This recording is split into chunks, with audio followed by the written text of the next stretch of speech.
Assalamu alaikum wa rahmatullahi ta'ala wa barakatuh. Inshallah, I will commence with a short recitation from the Quran for purposes of barakah. I've actually selected some verses which I felt were relevant, inshallah.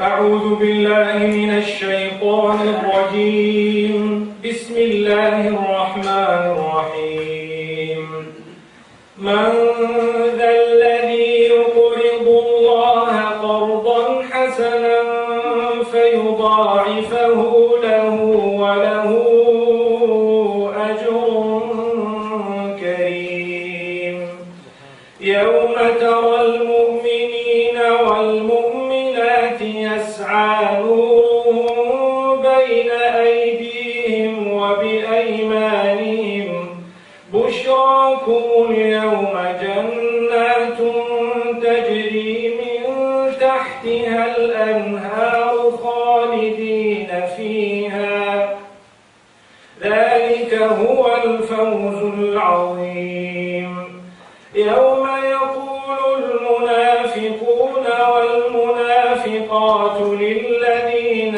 آمنوا انظرونا نقتبس من نوركم قيل ارجعوا وراءكم فالتمسوا نورا فضرب بينهم بسور له باب باطنه فيه الرحمة وظاهره من قبله العذاب ينادونهم ألم نكن معكم قالوا بلى ولكنكم فتنتم أنفسكم وتربصتم وارتبتم وغرتكم الأماني حتى جاء أمر الله وغركم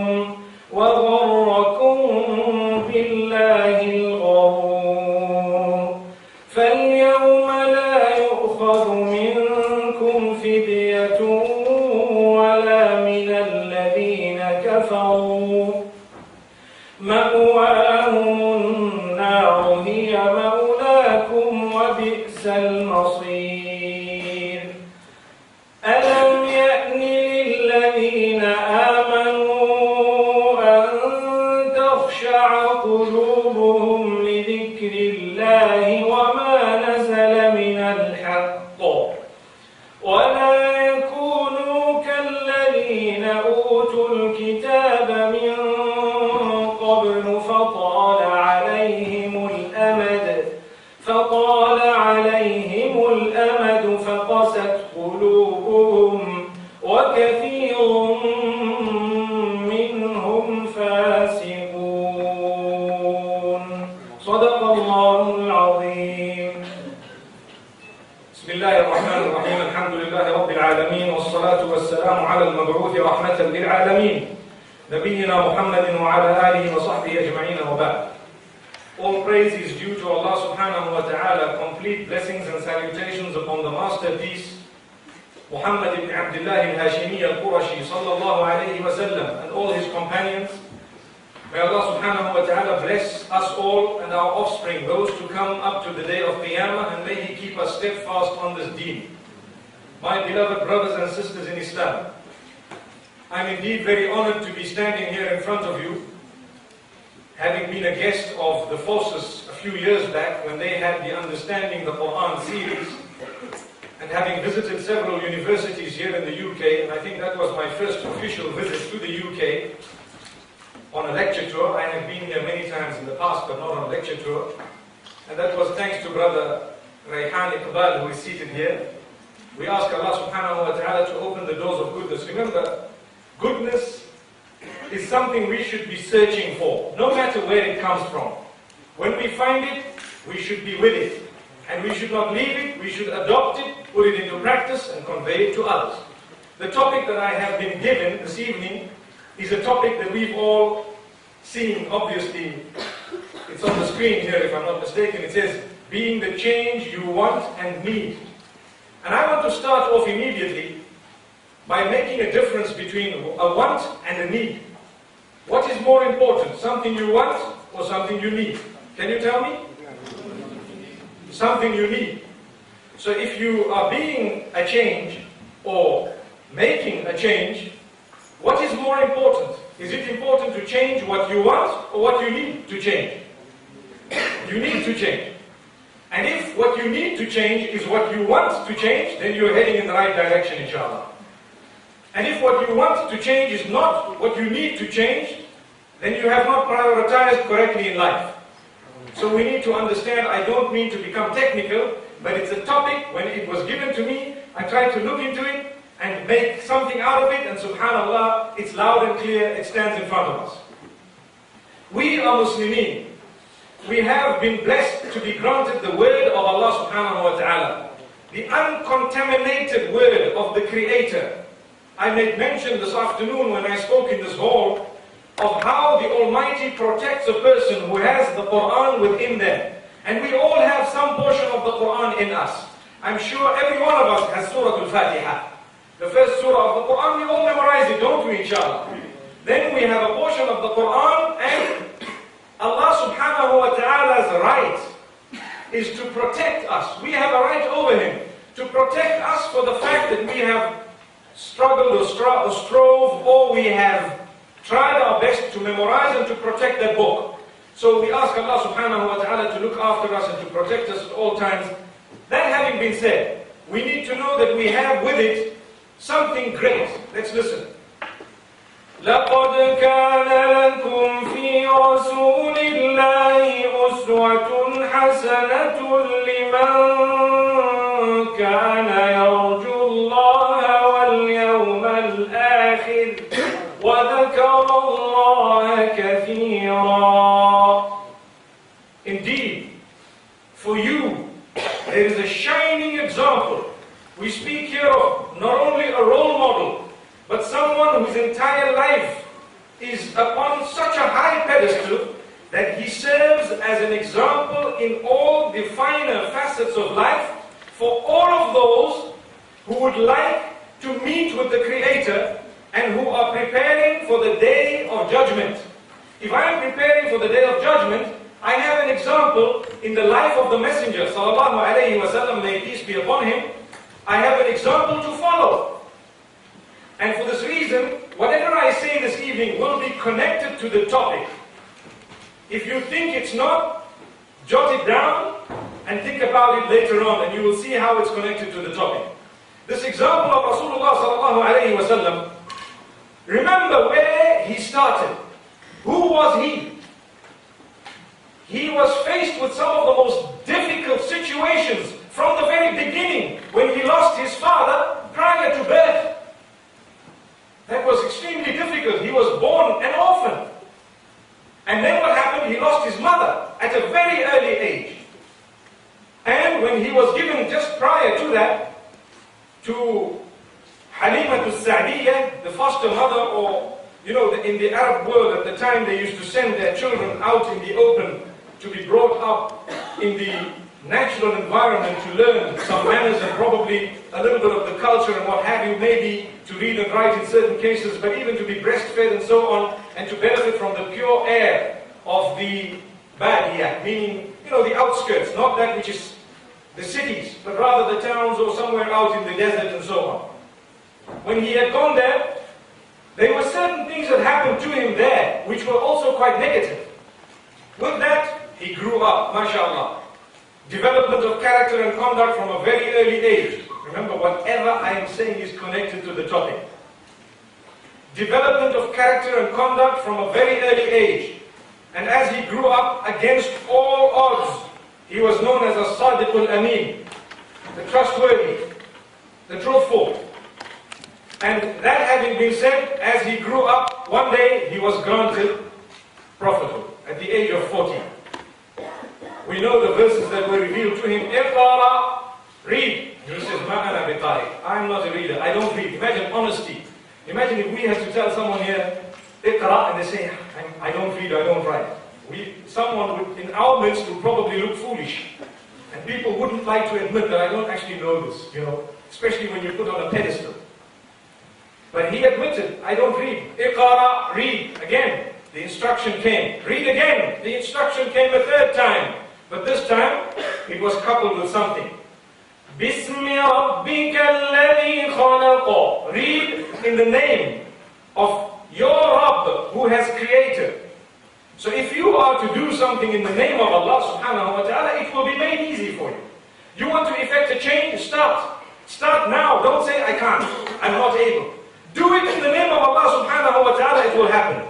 And this is what we need to learn from the beginning. Rasulullah sallallahu alayhi wa sallam, that change happened at the age of 40 in such a way that he received prophethood from Allah subhanahu wa ta'ala, and he changed completely within a few words. And Jibreel alayhi salatu wassalam, according to the narration in Sahih al-Bukhari and in many other books, he embraced the Prophet sallallahu alayhi wasallam and hugged him so tight until he felt he was being maybe strangled, or maybe he was about to lose his life, and then he was released. And that happened again, and the third time. And this was after the revelation of these verses, and thereafter he ran down the mountain and he went to his wife Khadijah bint Khuwaylid radiyallahu anha. He went to her and he asked to be covered. He felt cold, he was shivering, he was shaking. He says, Zammiluni. I'm sure we've heard this. We should have heard it at least. And he says, cover me. And she looked, she heard the story, and she says, you know what? Kalla wallahi la yukhzika Allahu abadan. Nay, it's impossible for Allah to let you down ever, because you are a person who is upright. You have good character, you have good conduct, you have assisted the widow, you have done so much good, you have helped wherever you could, you are honest, you are trustworthy, you haven't cheated anyone. And she recited and mentioned all the good qualities of this man whom she had married. Now prior to that, the Prophet ﷺ used to watch the people of Mecca, and what he used to do is, he used to meditate and contemplate over their condition. Hey, this is very bad. These women are being traded. When a man dies and he owes somebody money, here comes the man and says, right, I need this girl, and I need that ex-wife of his. Sorry, I'm not pointing at anyone in particular, it's the stairs. It's actually the step there and the step there. I'm quite particular. Sometimes I point at the ceiling to make sure that there's nobody in particular that we're pointing at. So, he says, I need this woman and that one there. SubhanAllah. And they would be given those women as a payment for what they were owed prior to the death of that person. And this was idiotic, to say the least. It was unacceptable. It was treating a female like a commodity. And this was just a little tip of the iceberg. There were so many other things. People used to worship idols made of tamar. Tamar is dates. And when they were hungry, they said, look, please give me food, give me food. When there was no food, okay, I'm eating you. And they ate. Umar ibn Khattab says that himself. He laughs and he says, there was an occasion when I ate a god I used to worship. Why? Because the food didn't come. It's a fact. So this was the type of brain that was being underutilized or wrongly utilized. When we have intellect and it is channeled in the wrong direction, we will naturally face disaster, because we will not be able to think purely. And this is why it's very important to be in the right environment and in the right company. Inshallah, I'm going to get to that later on this evening. Bi mashi'atillah, if Allah wants. So Rasulullah sallallahu alayhi wa sallam was contemplating, considering, thinking, and he was thinking of solutions. What do I need to do? And from this I want to go to point one.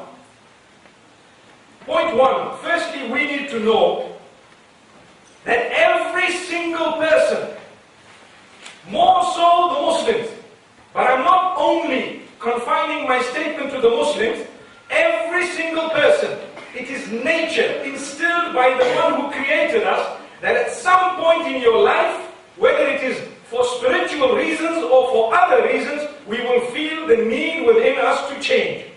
Something will tell us, I need to do something about this. Whether it is religious, and that in the case of Muslimin is the overriding factor, something will tell you, I need to start reading my salah. The sisters, something will say, I need to dress a bit more appropriately. Something somewhere down the line will click. Some people it clicks a little bit earlier, some it clicks later, some it clicks after a disaster happens in their lives, and some they do not wait for that disaster, but the change comes from within. But every person, believe me, even the non-Muslims, there comes a time in their life when they consider Islam. Believe me, there comes a time in their life when they consider Islam and they look at it positively. For a split second, even the enemies. And I'm giving you evidence of Abu Jahl, Abu Sufyan before he accepted Islam, and the others who were the enemies of Islam, who have confirmed that they used to consider this Islam even for a split second, and something then told them not to, or told them to go forward. So that is point number one. Every one of us, human beings, is gifted by Allah subhanahu wa ta'ala. If you have the problem of procrastination in your life, where you're lazy, and you don't like to attend lessons, something within you says, hey, I better make a change. But sometimes there are certain negative things in society or around us that prohibit us from excelling in the right direction, and sometimes there are positives around us that push us towards achieving what we are meant to achieve. Now, at the time of the Prophet ﷺ, what company did he have? He had the company of good people. Prior to Nubuwwah, his friend was Abu Bakr as-Siddiq radiallahu anhu. He was a good man, and we know he was a good man. And he didn't drink, and he didn't have bad habits even before Islam, according to some of the narrations. And the Prophet ﷺ never ever mixed with those who were bad. Rather, he preferred to stay on his own. Sometimes a question might come in your mind. I know this question has crossed my mind as well, at some stage in my life. When I think, you know what? Am I right here? And everybody around me wrong? Or are they all correct and I'm wrong? Sometimes it happens, because when you decide to do something correct, it should be based on something, based on knowledge, based on fact, based on something solid, and then the determination will make you achieve it, for as long as you are not contaminated by the adverse, negative environment around you. Even if the entire globe feels what you're doing is wrong, and your own family starts with you saying, you're putting on a scarf, like the nuns that I saw in the Presbyterian church down the road there. Even if your own family tells you that, wallahi, you need to stand upright, steadfast, you need to know your goal, what you're trying to achieve, and believe me, what is right will remain correct until Qiyamah, until the last day, even if the whole globe thinks it's wrong. That's one thing we need to know. And what is wrong remains wrong up to the last day, even if the whole globe thinks otherwise. That's a fact. When we are weak, we get swallowed by people or adverse environment, whatever you want to say. We get swallowed by the negativity around us, not realizing that, wallahi, if we have based what we would like to do on solid knowledge, and we know now what we want to do, inshallah, we will be able to achieve it based on that which is solid. The minute your foundation is weak, as you're building the building, it drops. And you start again, you don't realize, you're going to go back, dig the foundation, and lay it once again, and then you start afresh. So we ask Allah subhanahu wa ta'ala to open our doors. The reason I say this is, one of the first points is, determine what you want to change. We're talking here about change. What do you want to change? I spoke about change in spirituality, but the truth is, we need to change many other things. Sometimes, and here we are in universities, and we're speaking to an audience of FOSUS here, I think it's relevant for me to say, even in your studies, what do you want to do? Why are you here? What do you want to achieve? Remain focused and work hard to achieve it. Your parents or someone somewhere down the line is paying, in our slang, they say big bucks, for you to be here. Wallahi, it's a fact. Some people work day and night to have their sons and daughters in far-off, prestigious universities, and they're having fun there. Is it fair? So we need to know what needs to be changed. Admit it. Write it down. Ponder. And this is why we have something known as meditation. In the Sharia, some people take it very far, and some people ignore it totally. I have a balanced approach, and what we say is, every day, consider your deeds. This is based on what Umar ibn al-Khattab radiallahu anhu used to say, حَاسِبُوا أَنفُسَكُمْ قَبْلَ أَن تُحَاسَبُوا وَزِنُوهَا قَبْلَ أَن تُوزَنُوا. Take account of your deeds before they will be taken account of for you. Allah is going to take account of your deeds, and naturally, when you are at a university, if you do not take account of how you are spending your time in the university, come the day of exams, and what happens? We start sweating. You know, we're all-nighters. You know what an all-nighter is? You don't study, you enjoy your life, and suddenly when exams come, we're popping in the pills and we're having the Red Bull. Now, the Red Bull doesn't do anything, believe me. The taurine in there is synthetic. That's what makes it halal, to be honest. If it was not synthetic, we would be saying something else. But even with that synthetic taurine, the problem we have is it no longer has an effect. I know young boys here, I can see their faces, they probably have 12 and they're still asleep. MashaAllah. MashaAllah.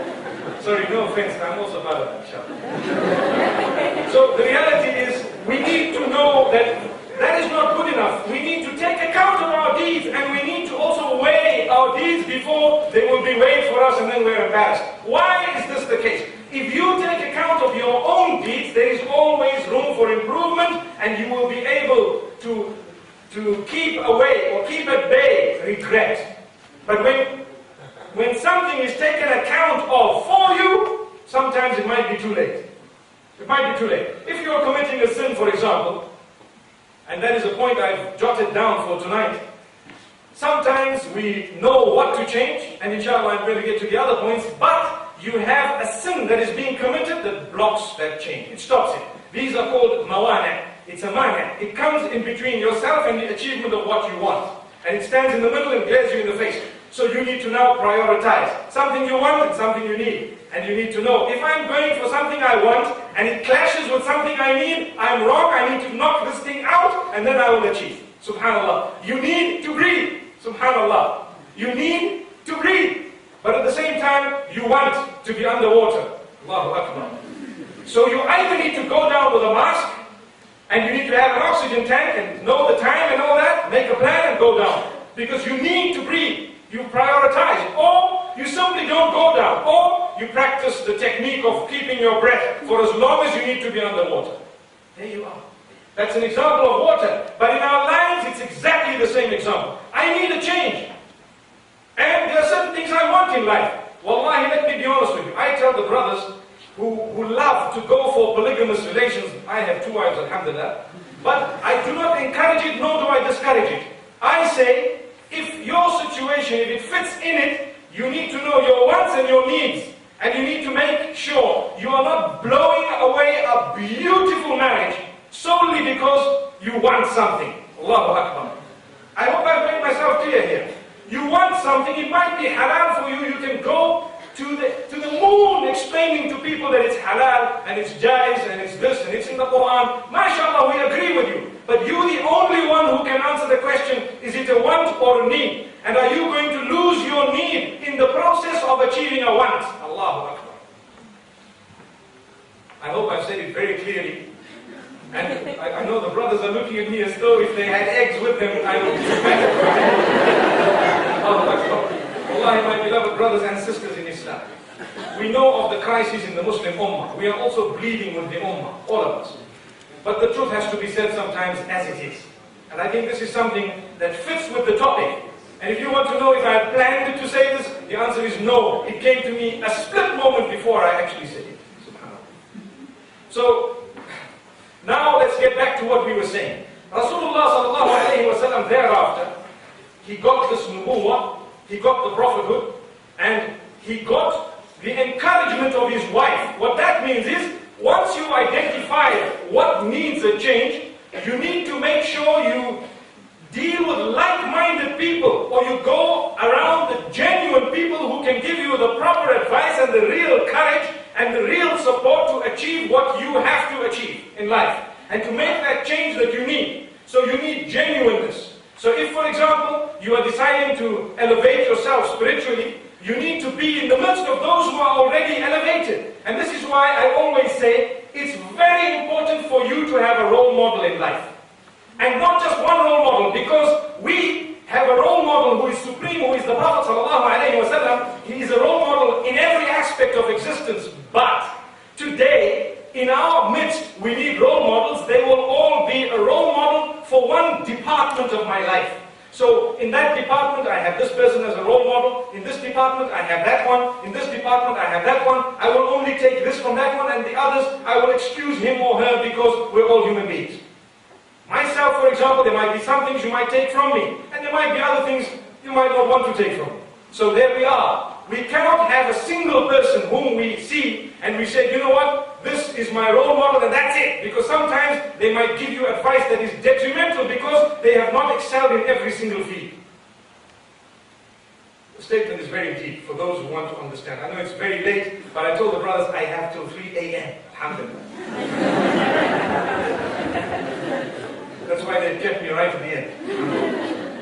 So, if we know the Prophet ﷺ was supported by his wife, she then took him to Warqa bin Nawfal. What does that mean? We want to make a change, we know what it is, we know it has to come, we need to have the correct support, we need to learn about what is going on, what is happening. Education is extremely important. I touched on it moments ago to say you need to have the knowledge of what you want to achieve, what you want to change in your life. And I've told you, I do not want this to be a solely spiritual talk, but let's also put a flavor of the secular studies that we are engaging right now in it as well, because it's important. A lot of you are not from Cardiff. And I'd like to hope that when you go home after your studies, you would be superstars in whatever field you are. But that's only if you have a vision. And that brings me to the next point. You need to always aim very high. Aim beyond the skies, and you will at least get to the clouds. Subhanallah. But if you aim to the cloud, you might jump a little bit higher than that table. Yes. So aim very, very high and start jumping. Start jumping. And when you jump, initially you won't even know how to jump. Do not be embarrassed of your few mistakes. Never. If you are embarrassed of a few mistakes that you make in the process of achieving the change, you won't change. What's going to happen? Oh, I don't even know. You know, there's a young boy, I was standing with him, and I have a habit. You know, we give people the opportunity to recognize themselves, because that is also a point that I've jotted down for tonight, to recognize yourself. If you take a look at the Facebook status that I put whilst I was in the foyer down here, later, earlier on in the afternoon. It's actually facebook.com/Mufti Menk. The status is connected to this. You need to recognize yourself and never feel useless. The minute you feel useless, it's over. The game is over. You lead a depressed life. Everybody here is gifted. And believe me, in such a special way, you wouldn't even know. But search for it. Look, how am I gifted? And some are gifted in more than one way. Build on that, mashallah. Have people who can, around you, who can recognize that and who can help you build on it, subhanallah. And this is why it's extremely important for us to know that if we want to change, what exactly do we want to change? How are we going to change it? And in order to achieve that, we need to have the education, we need to have the know-how of this thing. How am I going to achieve it? Put your head down and go and achieve it. The point I was making is, never be bogged down by a little mistake you've made. Get up. I was saying, I was in the midst, I was with a few boys and it was time for salah. They said, Ya Sheikh, tafadhal Ya Sheikh. And I looked at one of the guys, and he had a jeans on and a t-shirt on and so on, and I said, Ya Sheikh. He said, no. I said, come on, eat the salah. He said, man. I said, why? Are you embarrassed of a mistake you're going to make in Surah Al-Fatiha? This is the opportunity to correct it, inshallah. And he said, it's only us, the four guys here, and we all know each other. You know, there's nobody to impress behind there. So he says, yeah, well, okay, not a problem. Wallahi, he led such a beautiful salah. Such a beautiful salah. And that's the day I told myself, I said, never underestimate someone. We had a singer from Pakistan called Junaid Jamshed. And to be honest with you, he said something very touching. I'm going to touch a little bit on it, and I've said it a lot of times when I speak to you, because I think it's motivational. Do not underestimate the young boy in the nightclub, because that's where I was. That's what he says. Sorry, not me.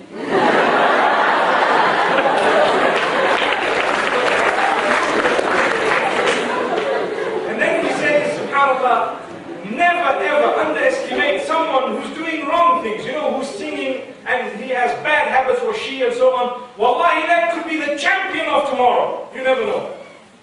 You never know. And there are people who are champions today. If you had to dig into their lives, you would find that there was a time probably when they were far out of line. If people had all written them off, I don't think they would have achieved. But someone somewhere must have prodded them and nudged them. I give you another example.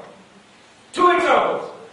The example of a cricketer, again a Pakistani cricketer.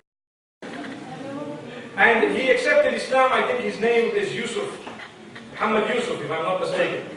There was always a man called Saeed Anwar, or who was always prodding, saying, you should be a Muslim. Come on, what's the story? Come on, look at your habits and so on. Come on, let's go and teach you. And that little prodding every day made him think, and he started looking and watching, and he judged Islam for itself. You know, we say never judge a book by its cover. Believe me, I cry when I see good non-Muslims out there with brilliant habits, and I think to myself, Ya Allah, the only thing that is stopping them from Islam is a barrier that is created, either by them or someone else. Khalid ibn al-Walid radiallahu anhu was a powerful, intelligent man. Rasulullah sallallahu alayhi wa sallam watched this man in the battle of Uhud and in other occasions, and told his brother at some stage, where is Khalid? مَا مِثْلُ خَالِدٍ يَجْهَلُ الْإِسْلَامِ يَأْتِي بِهِ اللَّهُ. Allah will bring him to this deen. A man as intelligent as Khalid will not be ignorant of the power and the correctness of Islam. And believe me, a few days later, he rolls up in Madinatul Munawwara and he accepted Islam.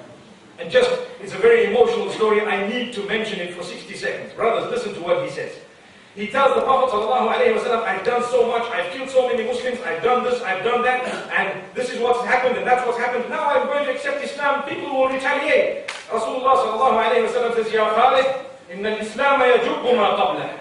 He says, do you know Islam will delete every bad you did? Now for your information, when a person is a non-Muslim, and they accept Islam, did you ever know that the good they've done carries through? It's only the bad that gets wiped out totally. So if we say, you're starting with a clean slate, we're wrong. You're actually starting far ahead of all of us here. Because you're starting with no sins at all, and all the good you did in your life is just carrying through. Wow, it's gone through. Allah does not waste your deeds. Someone might argue and say, I was not a Muslim, and I was this, and I was that. Believe me, what is deleted is that which is bad. There might be difference of opinion on this, but that's the opinion I agree with after studying what we've studied. Alhamdulillah. So we need to understand, Khalid ibn al-Walid says, are you sure? Ala dhalik?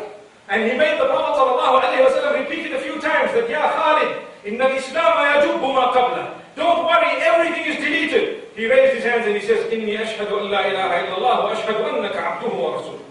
I bear witness, that's correct. And there we are. He was embraced immediately. Moments ago, the enemy, and moments later, subhanallah, an elevated status known as Sahabi. After his name we say, Radiyallahu anhu, may Allah be pleased with him and us all. So, that is another example. Another example that I'd like to give you is that of a rugby player of the All Blacks in New Zealand. You can Google him and have a peek. His name is Sonny Bill Williams. I'm sure you've seen him. Sonny Bill Williams. I know in the UK a lot of people are not too keen on rugby. I played rugby for 2 years, so basically I would know. It's not a joke, myself. So, this man, his life changed completely. He entered the fold of Islam. He didn't make a big issue out of it. I was with him a few months back in Cape Town, maybe a month and a half ago. And mashallah, we sat for so long and we were talking about how he accepted Islam. In a nutshell, everybody at some stage gets fed up with their lives when their lives are heading in the wrong direction. It is fitrah, it is nature that Allah puts in your heart.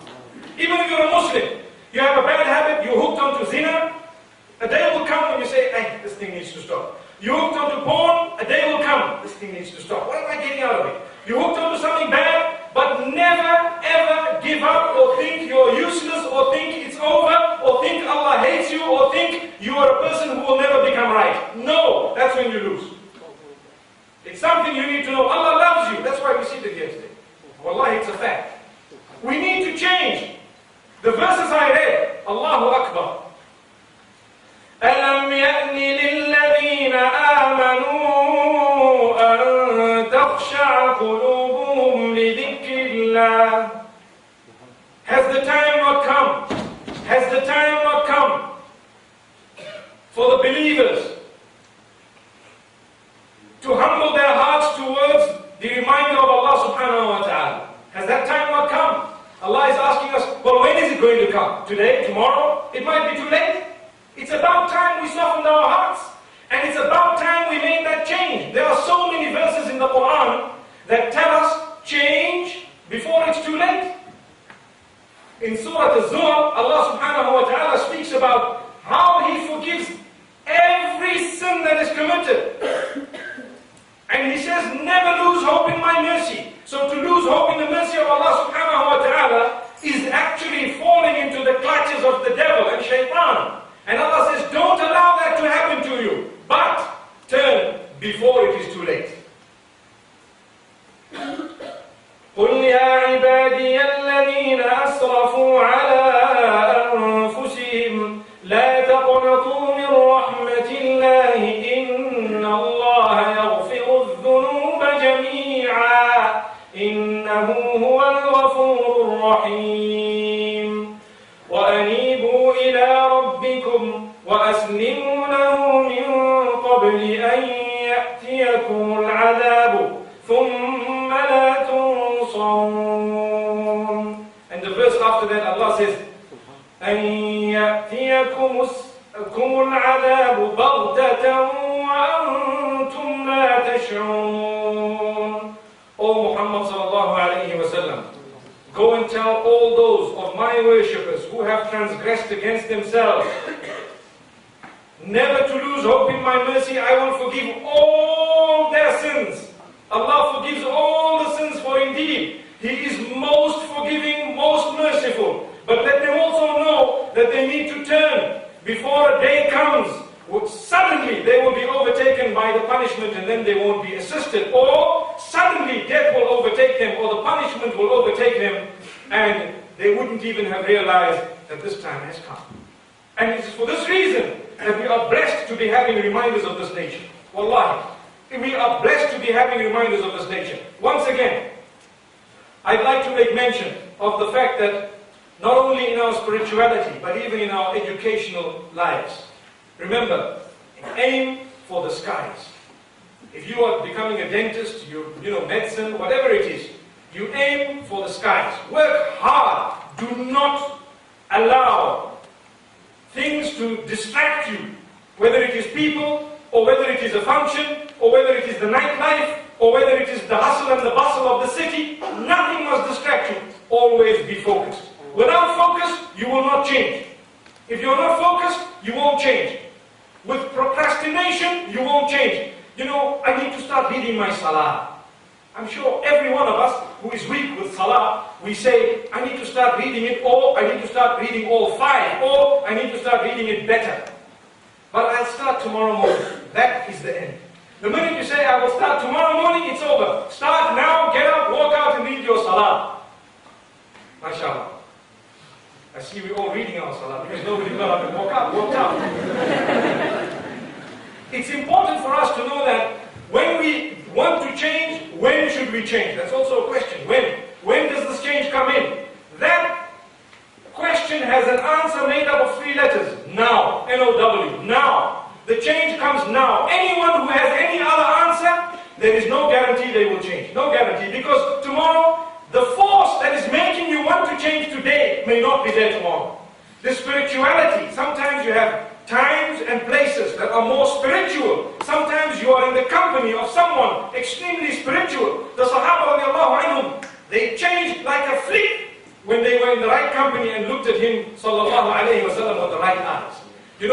It took them one glance to be called Sahaba. For as long as they believed.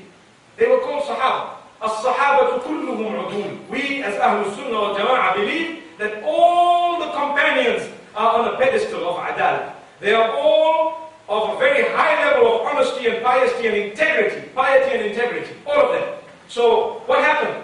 Even those who saw the Prophet ﷺ in their lifetime, just a glimpse, they were known as Sahaba because of the power of the person that they were with. But then there were others like Abu Lahab and Abu Jahl. They lived with the Prophet ﷺ. They didn't even accept Islam. Do you know the reason? The reason is they looked at him with the wrong eyes. They had no sincerity. If they looked at him for 1 second with sincerity, it was enough to change them completely.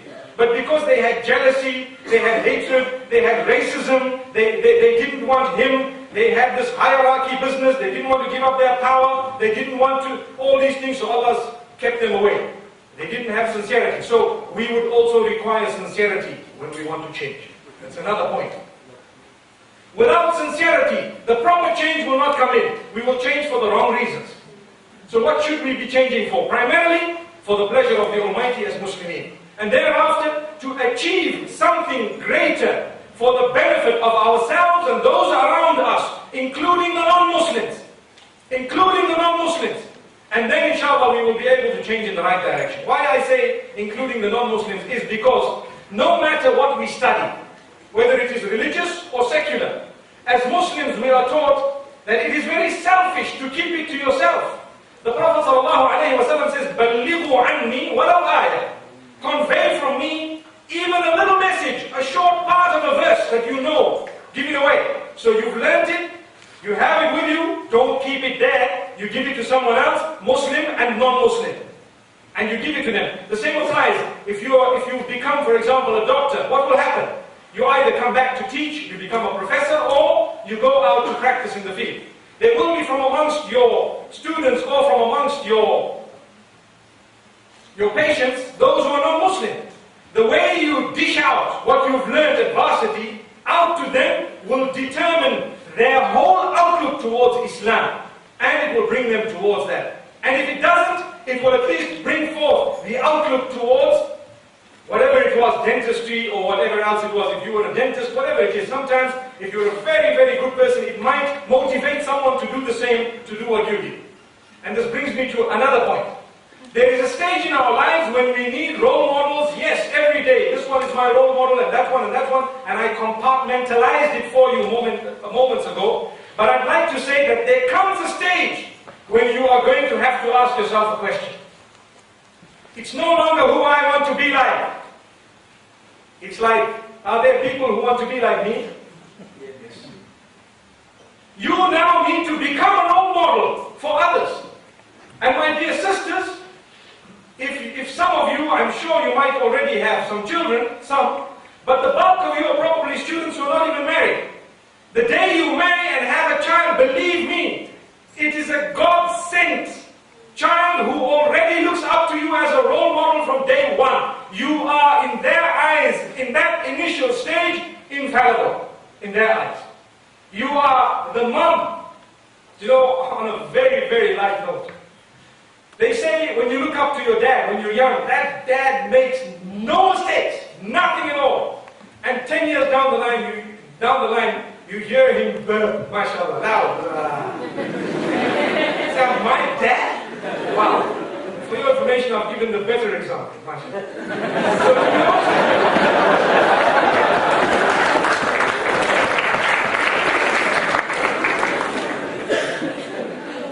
To be honest with you, why I say this is because, mashallah, that dad was at least 10 years later, they figured out he's just a human being. Mashallah.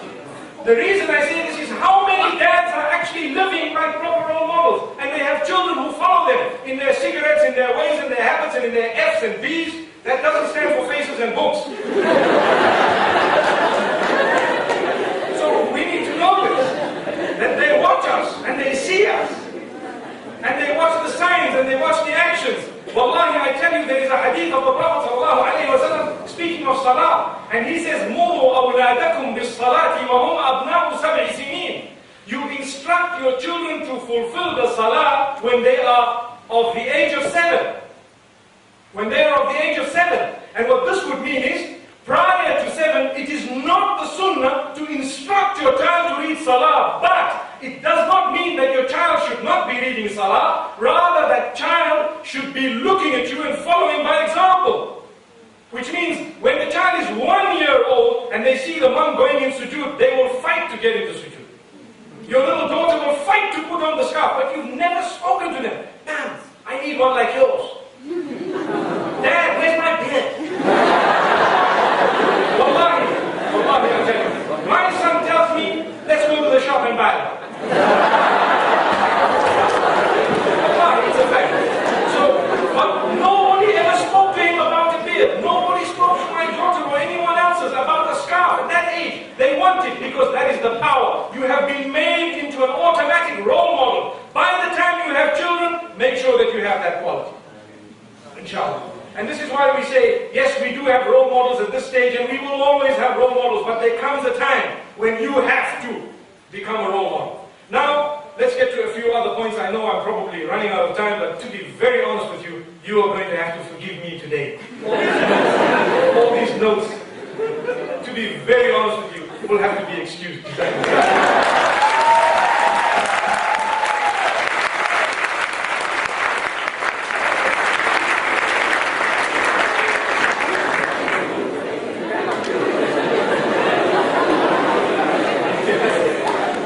There is a point I'd like to drive home, and that is the confidence that each one of us needs within ourselves. Believing in yourself, it's a fact. You are a living miracle. Wallahi. The fact that you exist, you are breathing, you have eyes, you have whatever you are a miracle. No matter what shape and size and color you are a miracle. Wallahi, if you don't believe that, you won't achieve in life. You get fed up of what you look like. Yet, there is someone somewhere down the line probably dying for you and doesn't have the guts to come and say, you're gorgeous. Yes. And I'm giving you practical examples. I know. The truth is, it's a practical example. I have dealt with so many cases where people are fed up with what they look like, and yet, if I had been given the authority to let them know something, I might have told them things which would have really blown them over. So never ever feel that you are useless. Never. Because that blocks the change. Never. Another thing. Don't follow that which is wrong simply because you feel, I need to follow. Sometimes we have a group of friends, and this happens a lot amongst the youth, and we just want to be seen to be hanging out with the guys, So what happens is, we get out with the guys, and the guys are all going to the club. Come on, man. How can you stay there? Come on, man. What are you talking about, man? Typical. And then you say, okay, I'm not, all right, let's go. That is destruction. Because now we're doing two things. Firstly, if it is a change, it is coming very, very negative. Secondly, if we have started changing a little bit in our own lives, this is going to be a blocker. It comes in the middle and it stops us completely. Then how are we going to change? So remember, there are certain things that come on our path that will block us. We need to identify these things and do something about it. Make a stand. They say the power of saying no, but the beauty is none of them say no.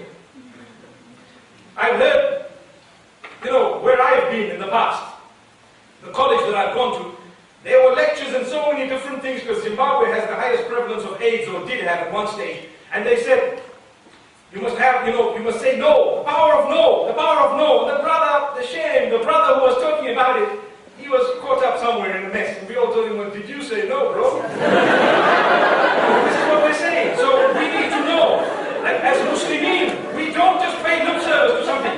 Live it. Wallahi, the long-term result will be very, very fruitful.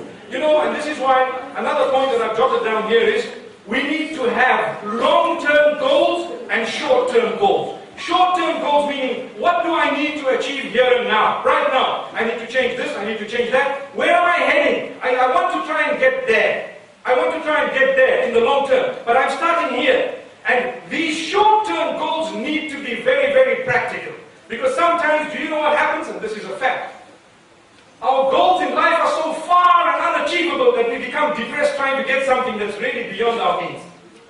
So rather, small things, I'm going to try, inshallah, to read my farad, salah, 5 times a day. Just the farad. Now that's something very close and reach. So now, your salah, you read it and that's it. I've faced a lot of places where, I've been to a lot of places where it's challenging to read your salah. But wallahi, where there is a will, there is a way. Can I have a few moments? You go into a nice tucked corner, please. Go into the corner, read 2 rakats of salah and you're out. And don't let it be, so conspicuous, especially when you're in a group of non-Muslims. We don't want to be looked at as people who are X, Y, and Z, you know what I mean. We want to be A, B, and C, the beginning of the alphabet, not right at the end, inshallah. So, if you've read your salah, mashallah, a little bit of salah and we're gone. But if we say, how am I going to do it here? What's going to happen over? Wallahi, there might be some non-Muslims. I give you an example of what happened to me in Zurich at the airport. We wanted to read Salah and I was with my dad. MashaAllah, man with a beard. You know, I was also actually looking just what I look like now. And we asked for a little place and we were reading our Salah and we didn't even ponder for a moment why, you know, that, oh, there's a lot of people passing. We found a nice corner, put our bags and we started reading Salah. Believe me, there were at least about 10 to 15 people who had stopped and waited and watching. And a lot of them were women. And they were just watching. And when we finished, wow, it's the first time we've seen this. It looks so serene. We started thinking, oh, wow. Well, what is that? Well, that's the prayer of Islam. It's the only position that I can actually have got into where my brain is lower than my heart, so the oxygenated blood actually gets there so quick, so that when I get up I can think. You know, we need to have, not just typical, it's in the Quran, we've got to read 5 times a day and that's it. Wallahi, they don't believe in the Quran. They have nothing to do with it, and that's such an abrupt answer. And that brings me to another point. We will not be able to achieve correct change if we haven't changed our character and conduct correctly. We need to be people, wallahi, who have good character and conduct. I have met a sister, with all due respect to sisters here, who was properly Islamically dressed, completely Islamically dressed, and her attitude let off a stench. Wallahi, to be honest with you, you know, entering the supermarket, the attitude, wow, how she spoke to the people, no. And I looked and I said, my sister, please, you are an ambassador of Islam more than me. Whatever you say here gives the picture of Islam to all these people. If you want to change yourself and others, this is not the way. Allahu Akbar. Please. She looked at me and she knew me. She says, you're not supposed to be talking to me like this. There you are. Typical. And I went away without, well, I've achieved whatever I wanted to, but whether it affected her there or later, I don't know. But what I mean is, it developed. You know, we don't hate people, but we hate the actions of the people. We don't hate a drunkard, but we hate the drinking in him. If we get rid of that, mashallah, he might be a brilliant man. We don't hate a man of drugs, but we hate the drugs that he's on. Mashallah. I hope you understand what we're saying. You know, we need to distinguish and separate between the person and the habit. Because, and I said this in a lecture, when was it? Today? Yesterday? Last night? In Brighton? I've even forgotten where I spoke and what I said. But anyway, the truth is, what I did say, we were speaking about how important it is not to hate a person solely because of their habit, but you hate their habit. Because who doesn't have a bad habit? Put up your hand. Well, maybe that hand didn't have a bad habit. So the truth is, we all have some bad habits. Some are minor and some are major. If we were taught to hate people because of their bad habits, none of us would have been here because we'd be hating each other. Common sense, logic. So when we want to change, we can change one thing at a time, or we can change a few things, but we will never be able to change absolutely everything. And this is why life is a challenge. I always say, the sisters, the brothers, as you develop in life, you come closer and closer to the Almighty, you get to know more and more, and you become higher and higher in your field secularly as well as Islamically, until you meet Allah subhanahu wa ta'ala upon the best condition. And this is what we need. So now, in order to round up, inshallah, I'd just like to mention a few points. Firstly, we need to interact a lot with the right people. Interaction is very important, and let's just not close ourselves and, you know, cocoon ourselves into a little corner, because to air our views is very important. To say what you feel is correct on condition that you substantiate it respectfully with that which is correct. Because someone says, look, I don't agree. That is a very, very, should I say, let me try and choose a good word. It's a very stubborn statement. I don't agree. But if you mention, you know, brother, let me tell you, if you do it this way, I think this is what will happen. And if you do it that way, possibly that's what will happen. They say, oh yeah, that's right. You know, it's like dealing with a person who's suffering from a psychological disease, maybe schizophrenia or something. If you use the word no with them, they might pounce at you. You can't use the word no, so you use the word yes. He says, I want to kill that guy. So, yeah, good idea. But I tell you what, why don't we leave that for tomorrow morning when the sun comes out? You know? He says, oh yes, it will be brighter, we'll be able to see. We're just talking a whole lot of nonsense. We want to buy time. Now, by the time he said, yeah, because you're on his side. See? Now when you're on his side, and I'm speaking facts, this is how you operate with these type of people. Between now and tomorrow, you've got a mission to convince him not to do it. But without using the word no. So then you've got to go and say, you know what? If anything goes wrong, it's going to be really disastrous. So why don't we just try and talk to him and get him onto our side? He'll be our man. He will? Yeah, he will. Okay, let's go and do it. The reason I give this example is because there was a stage when I had to tell a number of school teachers, and sometimes even spouses, you know, wife comes complaining about the husband, and I say, you're a doctor. You deal with patients. You have so much patience. They pay you to be patient with them. Treat him like a patient, mashallah, everything will be well. You know, you're ready to spoon feed the patients and write for them, do this at home and do that. Well, your husband back at home, obviously this is an example on a lighter note, but sometimes you've got to give these examples for people to think. We're ready to do things for some, that wallahi, if we had to do those things to the right people, our lives would really blossom. The example of an air hostess. You know, once, several years back, there was this woman who had such a broad smile and she presented the food in front of us. And I looked, I said, I wonder if she gives her husband the same smile. Wallahi, it's a fact. So, if she had shown out of 32 teeth, even 16 to him at home, the problem would have been solved. We don't think of it sometimes that way because we've never looked and identified at the changes we need to make in our lives. We look at what we want to make, and we don't look at what we need to make. Inshallah, there are certain things that we need to prioritize. And this is why I say, my beloved brothers and sisters, what is of utmost importance is to change the way. And when I say to change, I'm talking of positive change. We never talk of negative change. To change the way we've been treating our parents, our siblings, our children, our spouses, to start. يا أيها الذين آمنوا قوا أنفسكم وأهليكم نارا. O you who believe, save yourselves and your family members from the fire. The reason I read this verse is to show you where the circle commences. Many of us are so good with others outside that come home, mom means nothing. Phone her this evening, tell her, mashallah, we had a good talk. Wallahi. Tell her how much you love her. It is an ibadah, it's an act of worship as Muslimin. We haven't done that. We think, oh, mom, she gave birth to me and I'm a big boy, I'm a big boy. What's that all about? It's a fact, that's how we think. And then sometimes our spouses, I know of people and men, I know of men, subhanAllah, who are so good to the ladies. I said, sorry, you dropped that, can I carry it? And go home and say, maybe a cup, that's it. What's that? So we are so good to where we're not, I'm not saying we're meant to be good, but we've changed what we want to change, but we haven't changed what we need to change. There we are.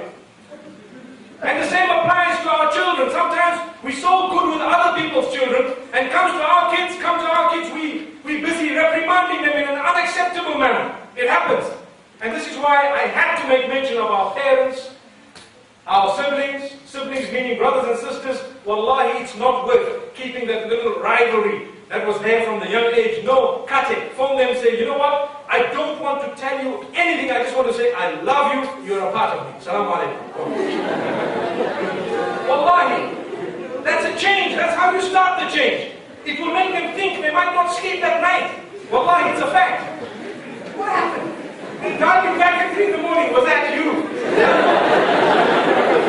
I'm trying to give you some practical lessons to show you how a change starts. And never ever let your pride stop you from changing.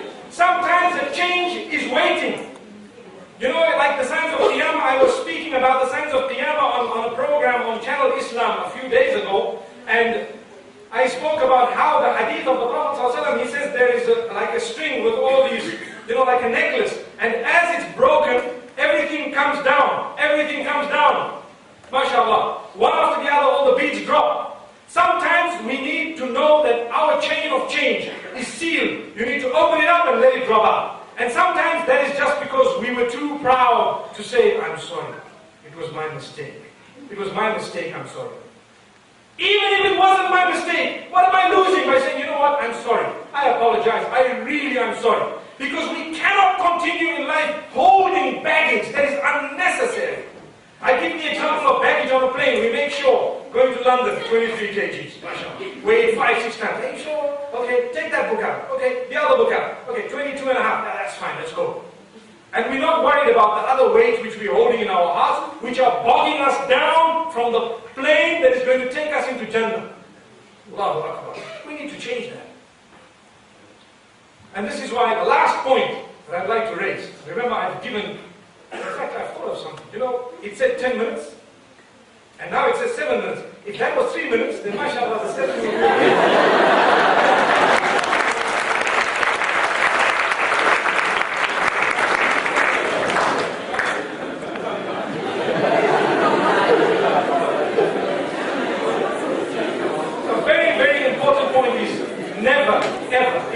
Change, if you want to effect the proper changes in your life, never ever feel bad when you are corrected. Never. Not in the least. If you are a person who feels bad when you are corrected, you will not be able to improve yourself. It's out of a question. You know, I teach Quran, I teach a few subjects, and sometimes you have a student who can read very well, mashallah, and you correct him. And he looks at you and he growls. And I think to myself, well, that is why what I said this afternoon is so valid. Al-ilmu bahrun la sahila lah. Knowledge is an ocean that has no coast. The minute you think you've arrived at a coast, what you have is something besides knowledge. It's something else. You need to continue swimming and swimming and swimming until infinity. Never ending. So that's why it's important never ever to feel bad when you're corrected. And we ask Allah subhanahu wa ta'ala to make us from those who can, be corrected. Look at Ibrahim alayhi salatu wasalam. He tells his own father, Ya abati, inni qad ja'ani min al-ilmi ma lam ya'tik, fattabi'ni ahdika siratan sawiyya. Oh my father, you're a big man, a big businessman. You're selling all these idols and making a fool of all the people. Oh my father, knowledge has come to me that did not come to you, so follow me and I will lead you to the right path. Had the father done that, wallahi, he would have been led to the right path. But he says, hey, أَرَاغِبٌ أَنْتَ عَنْ آلِهَتِي Ibrahim, are you turning away from my gods here? Oh Ibrahim, لَإِن لَمْ تَنْتَهِ لَأَرْجُمَنَّكَ وَاهْجُرْنِي مَلِيًّا. Allahu Akbar. The father tells his son, if you don't stop this, I'm going to stone you. I'm going to stone you. Imagine, did that stop the son? No, it didn't. And this also raises the point of not giving up. You will find obstacles in the path. As I said, there are sins in the path that block us. There are friends who are useless who block us. There are sometimes the environment around us blocks us. Sometimes our habits block us from change. So remember, your friends need a change sometimes, and sometimes all of them.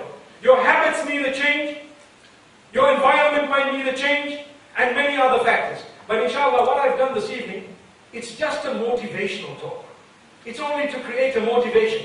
I cannot impart to you knowledge that will be broad-based in one little session, but I can always just create the thirst within you to go and think deeper and to ponder over what has been said, because each one of us has a brain that is a miracle in itself that we need to think, inshallah, and we need to build with that, inshallah. At some stage, I hope and I pray that I can actually end this topic, or I can actually mention whatever I had jotted down this evening. I was sitting with one of my cousins here, and I was telling him, you know what, let me try and put an order. Because I'm sitting with university students, I don't normally like to have something in writing, but sometimes when your time is limited, when you're speaking to people who are all going to bombard you with questions, then you need to have something in order. So inshallah, I hope I've said that which will motivate myself and yourselves to become better people.